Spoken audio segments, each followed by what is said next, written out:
When we look back at the history of hip-hop, almost every big name has their own signature style. Some have technique, some have the power of words, and some producers have that golden sound. But 50 Cent is a different story. He wasn't the most technical. His lyrics are often laconic.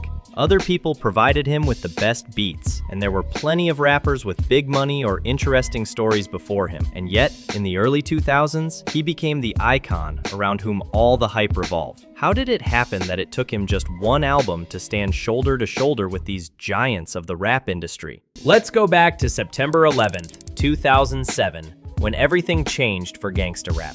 It was on this day that the conflict between 50 Cent and Kanye West took place. The conflict itself was not a real conflict. There were no clashes or quarrels, and overall, everything went quite amicably. At the time, 50 Cent and Kanye West were the biggest stars in the genre, and everyone decided to organize a mutually beneficial competition. Kanye and 50 Cent agreed to release their albums on the same day, and whoever sold more copies in a week would be the winner.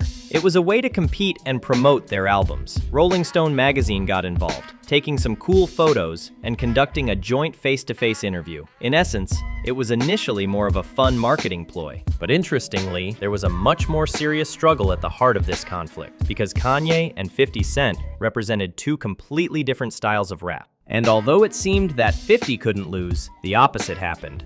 Kanye won. It was symbolic. Street aggression gave way to a new sound, more open, experimental, with an emphasis on emotions rather than the gangster myth. Thus ended the era that 50 Cent himself had created in his time. Despite the common theme, while some protested and talked about their lives, others avoided real life. So it's no surprise that in 2007, gangsta rap had no future, because the only thing it talked about openly was the past. But to understand why 50 Cent's defeat was so sensational, we need to go back to the early 2000s, when he first burst onto the scene. After Tupac's death, interest in gangsta rap declined significantly, but Eminem's success made hip-hop a global phenomenon once again. At that moment, everything changed. What had been banned from MTV and taken off the air 10 years earlier had now become a commercial product. Then, the bling era began, a time when rap went from being a form of street protest to being a form of show business. Money, gold chains, guns, and stories of a difficult past presented as blockbusters were the main focus. 50 Cent fit into this reality perfectly. He looked like he was made up of every possible gangsta rap cliché, only taken to the extreme. And in 2003, an album was released that not only changed 50 Cent's career, but also redefined the entire genre. Get Rich or Die Tryin was his first official release. Before that, 50 was a mixtape hero. His name was well known in New York, but no one saw him as a global star. He seemed like a promising newcomer to Dre, but nothing more. And then came the debut. Almost 870,000 copies sold in the first week. A year later, it had sold 6 million copies and was named the best-selling album of 2003. But the numbers are only the surface. The main phenomenon of Get Rich is that it was too good for a debut album. Too convincing. It was an album where everything, from the music to the image, worked as a single mechanism. But the most interesting thing about 50 Cent's story is that his image worked so powerfully in the 2000s. In the 90s, it was the opposite. Back then, rappers were banned, taken off the air, and had their concerts shut down for dangerous songs. Remember NWA? After F the Police, their performances were canceled by the FBI, and labels received warning letters. Ice-T was forced to remove his song Cop Killer from the album so as not to lose his contract. Even the iconic Straight Outta Compton wasn't played on the radio. It was distributed by people on the streets, and for the media, it was as if the group didn't exist. And that's the paradox. In the 90s, rappers were shocked by reality, and in the 2000s, reality helped sell records. However, when viewing or reading the title of the video, some may think that I will describe 50 Cent negatively here, but I will say that everything he did in those years seemed a bit unreal. While his image was embellished, the quality and level of his album definitely was not. This image didn't just appear because 50 Cent said so. It was created by a team of professionals working on the album. They did this by using music videos, images, and album covers to show what 50 Cent is all about.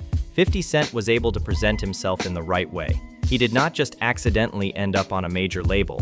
His ambition led him to this album. In 2000, his career was completely destroyed. After some violent incidents and showdowns, he ended up on a list of people that no label would touch. 50 Cent almost lost his voice after being shot in the tongue and had to speak in a whisper. But imagine it. At that moment, he was doing something impossible because he had the energy to work so hard. 9 Bullets became the main advertisement for his album, and his lisp became his trademark. 50 Cent is the archetypal rapper, and this image endures to this day. And of course, it must be said that 50 Cent was not alone in creating his image. Dre came into play here. He turned all the music on this album into crazy orchestral gangster rap. Virtually every beat on this disc is accompanied by a cloud of live instruments, synthesizers, and double basses layered over a simple rap bass. These beats, especially on the less popular tracks, have so many beautiful intros, conclusions, transitions, and sounds in general. Bones broken, gun smoking, steel open. What nigga? Lay your ass down, paramedics get you up. They was just harassing me cause they know who I was. Spent the night in Central Booking, smoking some bud. And besides the fact that this album sounds polished and musical, it still doesn't cease to be gangsta rap. And thanks to this connection between orchestral rap and gangsta rap, this album simply flaunts its sound every second. It's clear that this sound was completely new to gangsta rap. It was the first time anyone had talked about shootouts in such a professional way. The album's beats were created by Eminem and Dre. Without Dre himself, it wouldn't have had the same rich, atmospheric feel. Here's why. You can't make a rap song like Get Rich or Die Tryin' on a drum machine in Brooklyn in the 2000s. To achieve this level of sound with live instruments, you need to be rich enough to make it happen, and talented enough to bring all this beauty together. In the 2000s, there was only one millionaire perfectionist in the rap genre.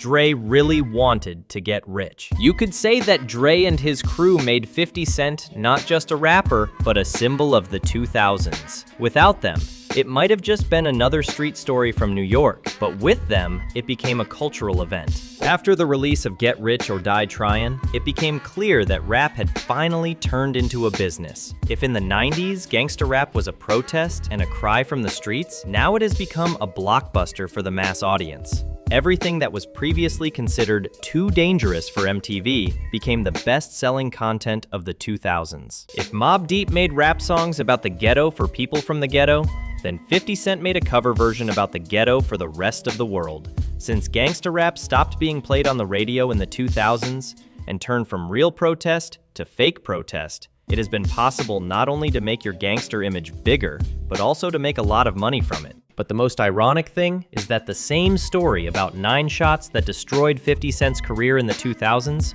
was used to build his career in 2003. Here's a clip about 9 shots, a photo on the album cover, a bulletproof vest to avoid being shot again, and an MTV performance that began with the story of 9 shots. That's why 50 Cent's image on this album sometimes seemed exaggerated, like a cartoon, because the goal was to sell more albums. It was rap taken to the point of caricature. Not just music, but a show where violence and money became the main attraction. It could be said that the story of 50 Cent is a story of paradox. He took the entire street myth, packaged it into the most vivid image possible, and sold it to the world. Thanks to Get Rich or Die Tryin', rap finally became part of show business rather than street protest. Music ceased to be a reflection of reality and became a commodity, beautiful, loud, and profitable. But that was precisely his limitation. When they had a beef with Kanye in 2007, it became clear that the era was over. The world chose not bulletproof vests and stories about 9 bullets, but new music. More honest, more diverse, more experimental. Kanye won, and with that, the era that 50 Cent had built came to an end. In the 2010s, it began to be represented by a wide variety of people from all over the world. Some might even say that Kanye West killed gangsta rap.